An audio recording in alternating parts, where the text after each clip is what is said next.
మన ప్రభు అయిన యేసుక్రీస్తు నామములో మీ అందరికీ నా హృదయపూర్వకమైన వందనాలు.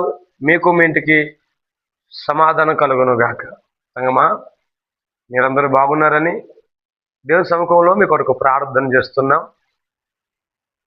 ప్రతి ఉదయకాలపు అనుదిన మన్నా మీకు ఆశీర్వాదకరంగా ఉందని నమ్ముతూ ఈ దినము కూడా ఒక మాటను సిద్ధపరచుకొని ప్రభు మనతో మాట్లాడుతుండగా మనం అందరం బలపడదాం. చూద్దాం, అనుదిన మన్నా మనం ధ్యానం చేద్దాం. పరిశుద్ధ గ్రంథ బైబిల్ నుంచి హెబ్రీయులకు రాసిన పత్రిక 3వ అధ్యాయము 15వ వచనం చదువుకుందాం. హెబ్రీయులకు రాసిన పత్రిక 3:15. మీ హృదయములను కఠినపరచుకొనకుడని ఆయన చెప్పాను గనుక పాపం వలన కలుగు భ్రమ చేత మీలో ఎవడును కఠినపరచబడుకున్నట్లు నేడు అనబడు సమయం ఉండగానే ప్రతి దినమును ఒకనికొకడు బుద్ధి చెప్పుకొనుడి. ఆమేన్.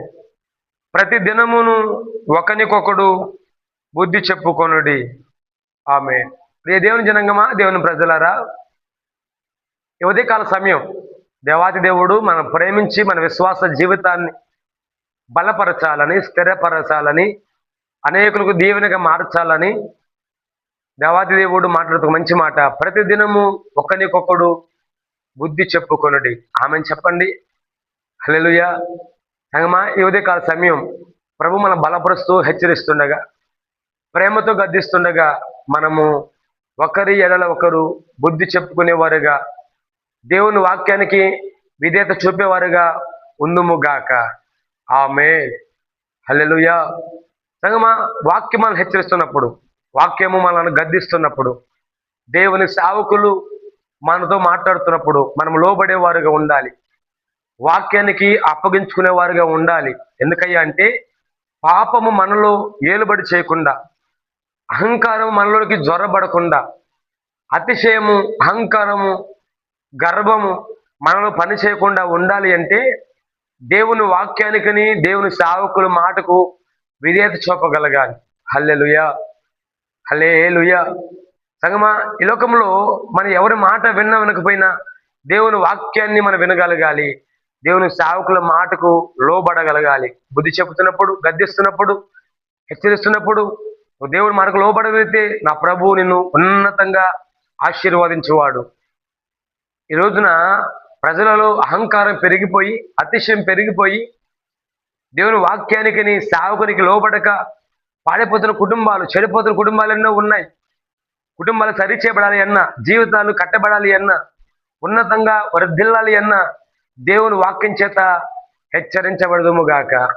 దేవుని సేవకుల గద్దింపు చేత దీవించబడదుముగాక. ఆమేన్. హల్లెలూయా.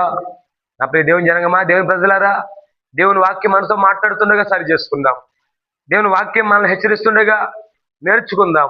దేవుని వాక్యపు విధేయత అడుగు జాడల్లో నడుస్తూ ఆ రాకడకు సిద్ధపడదాం. అటు కృపతో దేవుడు ఈ దినమంతా మనల్ని నింపి ఆ రాకడకు సిద్ధపరచును గాక. దేవుని వాక్యపు వెలుగులో మన జీవితాలు కట్టబడును గాక.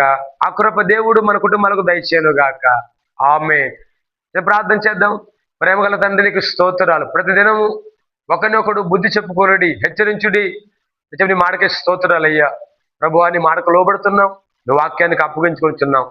మాతో మీరు ముచ్చరించి మమ్మల్ని బలపరిచి మీరు అక్కడికి ఆయతపరచమని యేసయ్య ఘననామములో అడిగిన మనవులు పొందుకొనిచున్న మా ప్రియ పరలోకపు తండ్రి. ఆమేన్. ఆమేన్.